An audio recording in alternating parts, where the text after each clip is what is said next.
Hello everyone. Welcome to my channel MNT Kids Videos. ఒకరోజు Sophia అనే చిన్న పాప పరిగెత్తుకుంటూ తన తల్లి వద్దకు వచ్చింది. చేతిలో ఉన్న ఫోటోని చూపిస్తూ అడిగింది. అమ్మా, కాకులు నలుపు రంగులోనే ఎందుకు ఉంటాయి? అమ్మ నవ్వింది. అది చాలా ప్రాచీనమైన కథమ్మా. ఒకప్పుడు కాకులు తెల్లగా ఉండేవని నీకు తెలుసా? సోఫియా ఆశ్చర్యంగా అడిగింది. నిజంగా? కాకులు తెల్లగా ఉండేవా? అవును సోఫియా, అంటూ అమ్మ కథ మొదలెట్టింది. పూర్వకాలంలో నదిలా పొంగిపోయే ఆకుపచ్చ పచ్చికల మధ్య ఉండే ఒక గ్రామం దగ్గర తెల్లటి రెక్కలతో ప్రకాశించే ఒక అందమైన కాకి ఉండేది. ఆ కాకి వింతగా తెల్లగా ఉండేది. తెల్లటి పాలలా మెరిసే రెక్కలు, అందమైన కన్నులు, అందరూ ఆ కాకిని చూసి ఆశ్చర్యపోయేవాళ్లు. దేవతలకు ఆ కాకి ఎంతో ఇష్టమయ్యేది. ఒకసారి ఆకాశమంత వెలుగునిచ్చే సూర్యదేవుడు ఆ కాకిని పిలిచారు. ఓ తెల్లని కాకి, నువ్వు చాలా నమ్మకమైనవాడివి. ఒక ముఖ్యమైన పని ఉంది. నీవే చేయగలవు అని అన్నారు. ఆజ్ఞాపించండి ప్రభూ, అని ఎంతో వినయంగా అడిగింది కాకి. సూర్యదేవుడు అతనికి ఒక అందమైన పట్టుతో చేసిన సంచి ఇచ్చారు. అందులో ఒక విలువైన మణి, ఎర్రగా ప్రకాశించే మాణిక్యం పెట్టి ఇలా అన్నారు. ఈ రత్నాన్ని నా ప్రియమైన ప్రిన్సెస్ కి తీసుకెళ్లి ఇవ్వాలి. ఆమె భూమిలో ఒక ఊరిలో ఉంది. కాకి ఎంతో గర్వంతో ఆ సంచిని తన ముక్కుతో పట్టుకుని ఆకాశంలో ఎగిరిపోయింది.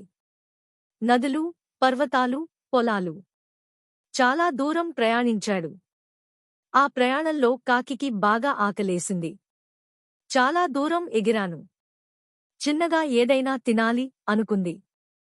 ఒక చిన్న గ్రామం దగ్గర ఒక చెట్టుపై దిగింది. తన ముక్కతో పట్టుకుని ఉన్న బ్యాగ్ను చిన్న చెట్టు కొమ్మపై వేలాడతీసింది. ఇక్కడ అయితే ఎవ్వరూ చూడరు. తినేసి వస్తాను అని అనుకుని పక్కనే ఉన్న పొలాల్లో ఏదైనా తినడం కోసం ఎగిరి వెళ్ళింది. అయితే అదే సమయంలో ఒక వ్యాపారి ఆ చెట్టు కిందుగా వెళ్తుండగా ఎర్ర రంగులో మెరిసే బ్యాగ్ కనిపించింది. వెంటనే ఆసక్తితో అది తీయగా దానిలో విలువైన రత్నం ఉంది.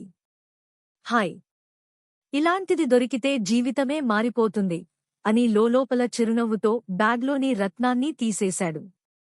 ఆయన దానిలో బూడిద, చెత్త మరియు కొన్ని పొద్దుతిరుగుడు విత్తనాల్ని వేసి బ్యాగ్ను మళ్లీ అలాగే వేలాడదీశాడు. తినడానికి వెళ్లిన కాకి తిరిగి వచ్చి బ్యాగ్ ముక్కతో పట్టుకుని నేరుగా ప్రిన్సెస్ దగ్గరకు ఎగిరి వెళ్ళింది. ప్రిన్సెస్ పొగిడినట్లు చూడగా సంచి తీసుకుని తెరిచి చూసింది.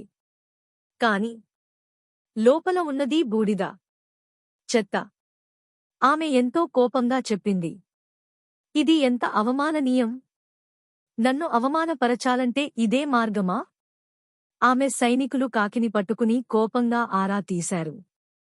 కాకి ఎంత చెప్పినా ఎవరూ నమ్మలేదు. వెంటనే అక్కడినుంచి ఎగిరిపోయింది. ఇది తెలిసిన సూర్యదేవుడు కోపంతో మండిపడ్డారు. ఆయన కన్నుల నుండి రగిలిన అగ్ని జ్వాలలు కాకిమీద పడగా ఆ తెల్లటి రెక్కలు కాలిపోయాయి. అప్పటినుంచే కాకికి నలుపు రంగు వచ్చిందట. ఆ తరువాత దేవతలు మన్నించేసినా కాకి రూపం మాత్రం మారిపోలేదు. అప్పటినుంచి కాకులు ఎప్పుడూ నల్లగా ఉంటూ సందేహించకుండా ఎగిరే పనులలో ఉండేవిగా మారిపోయాయి. అమ్మ చెప్పిన కథ ముగిసింది. సోఫియా ఆశ్చర్యంగా అడిగింది. అబ్బా, కాకికి అంత బలమైన కథ ఉందా? అమ్మ నవ్వి, అవును తల్లీ.